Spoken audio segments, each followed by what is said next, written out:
All right, Sean Tabbitt here this afternoon with Jason Bruckner and Nate Smoyer, and we're doing a little bit of a test introductory episode of Let's Talk Marketing. You're watching the video component. If you're seeing me now, we're also going to have an audio version of this available later sometime in the next week or two, hopefully. So here we go. Jason, I'll let you take it away, man. All right, so what we're going to do 10 minutes because most people don't have an attention span more than a minute. So we're going to do 10 minutes with 10 topics. And Nate Smoyer is going to walk us through some questions that we've prepared. If you have questions, then you can comment on the side. And maybe if you're super lucky, then we'll pull in one of your questions and throw a curveball pop quiz at them. So I'm going to start the 10-minute timer. We're going to ask the first question. And the first question is, Nate, what's your role at Faithlife? New products marketing manager. So products that are in a growth stage, not yet viable, no really detailed business plan, or really have it hit market fit. They bring me in, kind of special ops, make it happen, make it grow, kind of thing.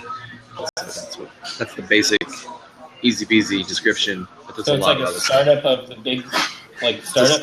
It's a startup within a tech company. A startup within a tech company? Yep. Okay.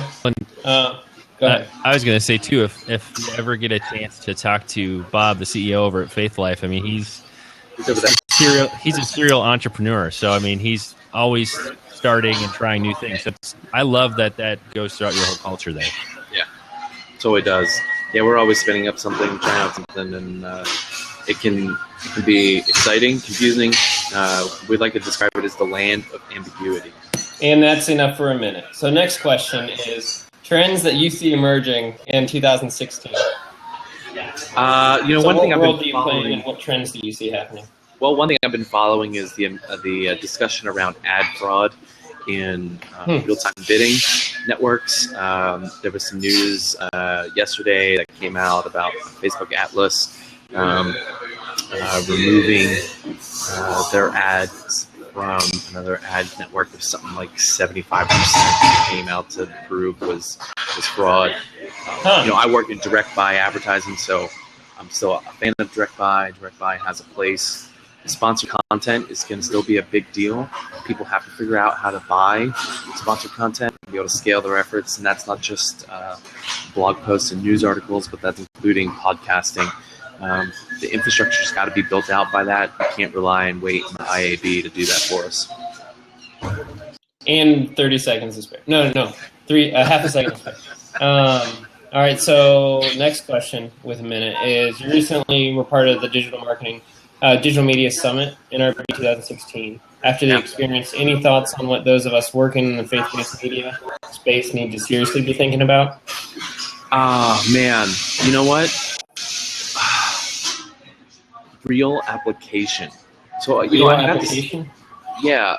to see some really amazing technology, people doing amazing things, and they're really neat. But at the end of the day, it was almost as if they were trying to say, okay, we can do these amazing things, and then how do they serve people? And they weren't starting with how are we serving people?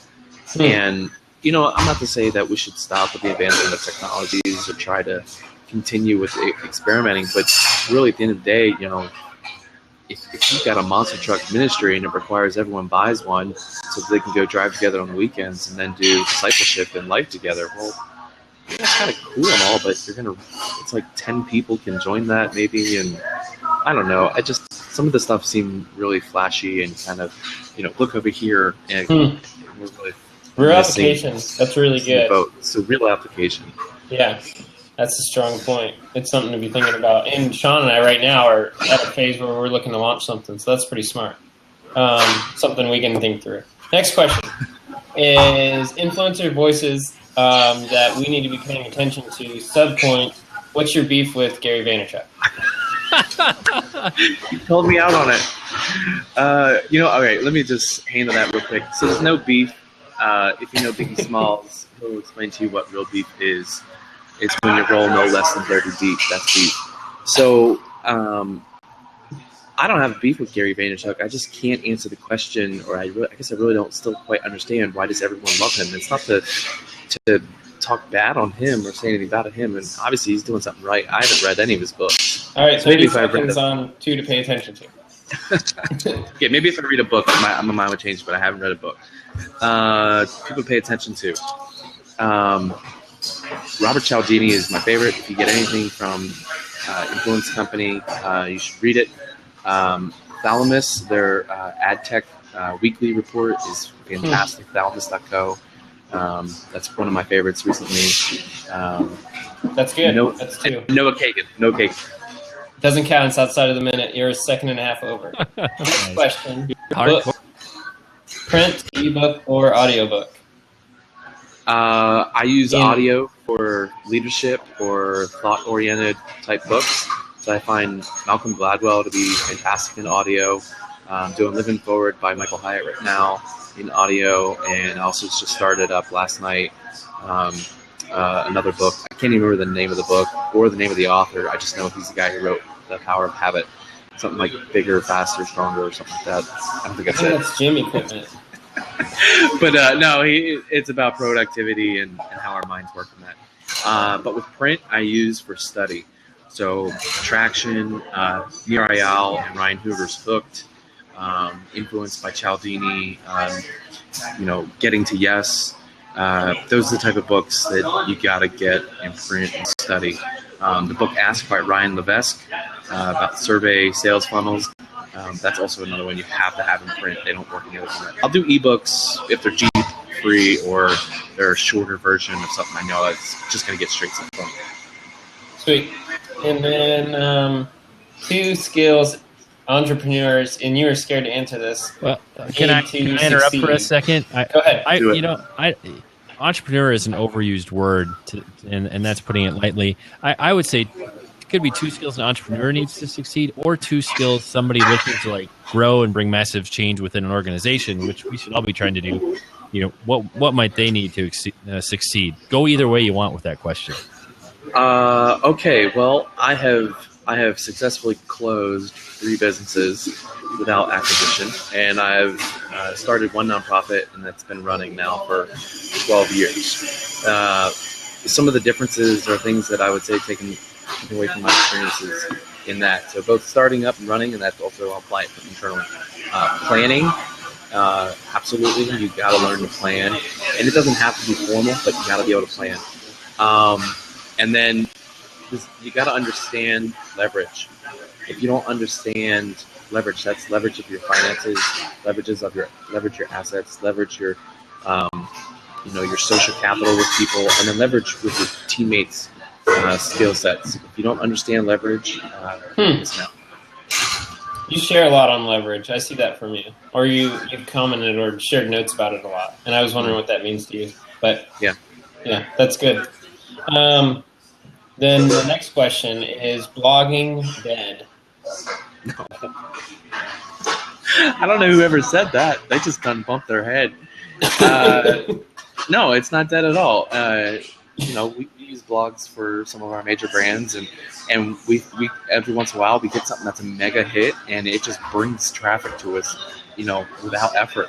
You gotta understand, if the first time you write an article and it gets 1,000 views, that's great. But if it gets 1,000 views every month, okay, from there on out, every month that happens, your efforts in getting that traffic become lesser and lesser expensive, or you're compounding the benefit that's you're receiving on that effort.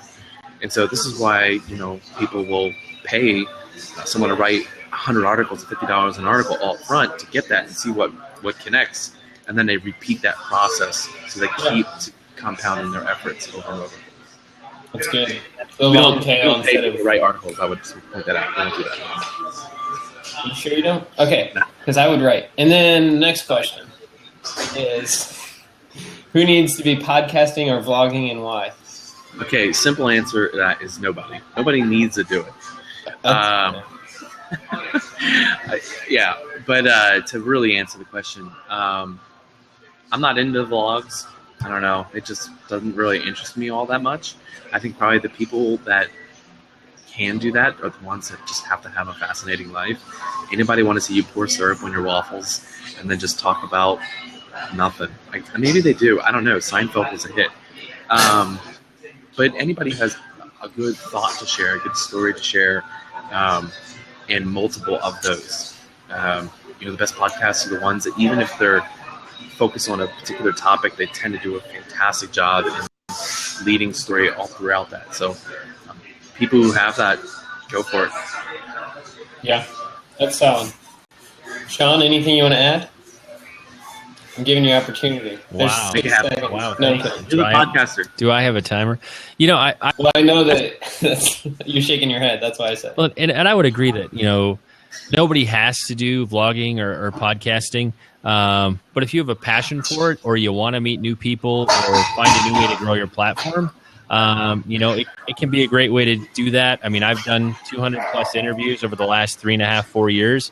I've met some great people. It's led to job opportunities, business opportunities, all kinds of stuff. So I used it from a networking perspective. So it was very valuable for me in that way. So I think for anybody, no matter what kind of media you're producing, whether it's blogging, podcasting, or stuff you're doing on social, you got to find a passion and a reason why you're going to do it, and have a goal of what it's going to do for you, and then just go after it. A passion and a goal like Gary Vaynerchuk has. So next question is, last 6 months, Nate, let's see, are there any books, I know there are, books that have seriously impacted you? Yeah. So I read Getting to Yes with Yourself. And so William Ury, he was one of the co-authors of Getting to Yes, Without Giving In. And really the first step of like putting yourself in your own shoes, really kind of taking a step back from meta. I have to do that pretty frequently, especially when someone disagrees with me. I have to do that because I've got to step back and say, okay, I want to win them over. This is not going to be a strong hand argument. How do I make that happen? I actually really liked, probably more so than I thought I would for some reason, People Over Profit by Dale Partridge.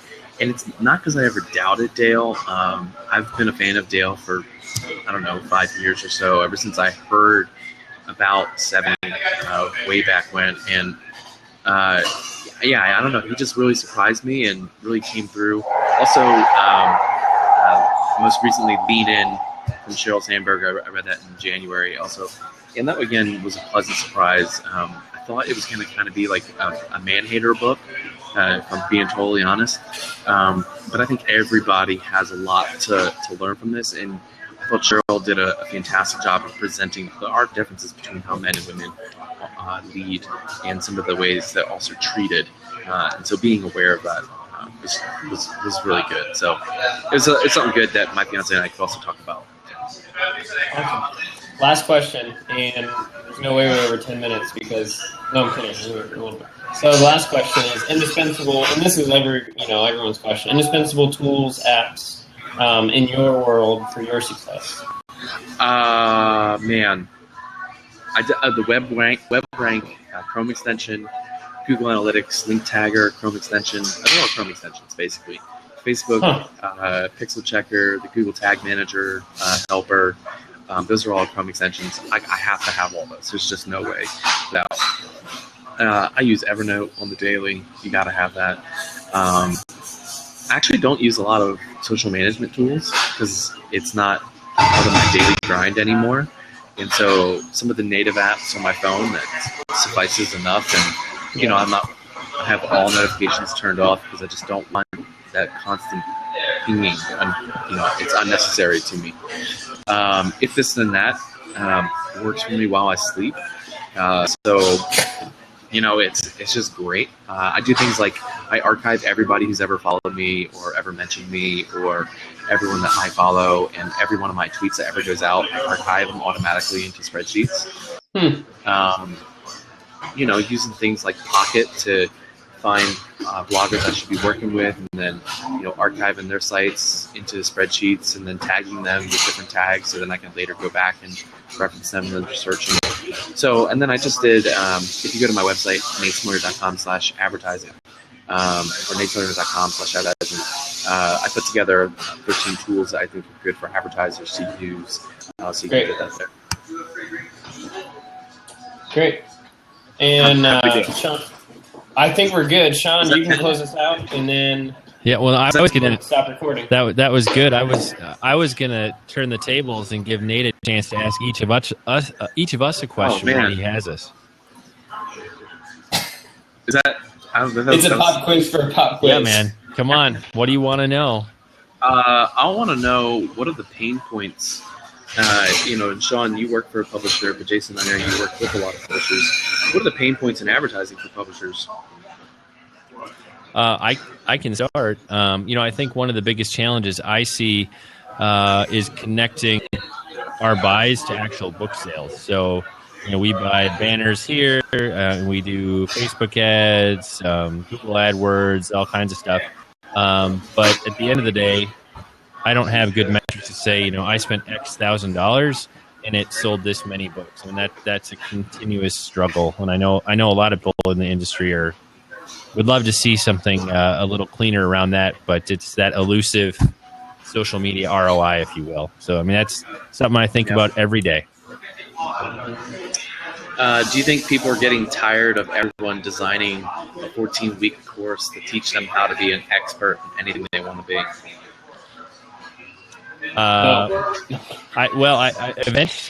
Eventually we're going to have so many experts. I mean, I don't know who will be left to buy these courses if they're successful. But I think one of the big challenges you see is there are a lot of people trying to teach other people how to be successful. But if you start to dig and look at their social following and what they're doing, they're not actually that successful. I mean, when the people who are trying to sell me something are less successful than I've been, I kind of question whether I want to hear what they have to say. And you see that an awful lot if you just dig a little bit. So, yeah, Jason, I don't know. Yeah. All right, I'm gonna close off. I'm only doing 3. I'm not doing 10. What's something I can do? Because you guys have been great working with you guys. I've always enjoyed partnering with you. What's something that I can do to help y'all out? Is that really an interview question? That's more like a on the phone question. Yeah, we'll talk about it on the phone. I'm going to throw something out there. No, actually, I mean, this is kind of our inaugural test episode of Let's Talk Marketing. We've just bought a domain, letstalk.marketing. We're launching a new podcast and are going to have a regular Q&A type show, bringing in experts like yourself, Nate. Yes, we think you're an expert, so we're glad you joined us. And then bringing in other folks, whether that's somebody like me who works inside a vendor or a publisher who does marketing, or could be an author, could be another business person, somebody who's kind of a practitioner who's trying to figure out how to grow their platform, grow their email list. So we want to do a mix of experts and people who need help, so we can come at it from both sides. When we launch that, help us spread the word, man. That'd be great. Yeah. Sounds good. All right. Sorry.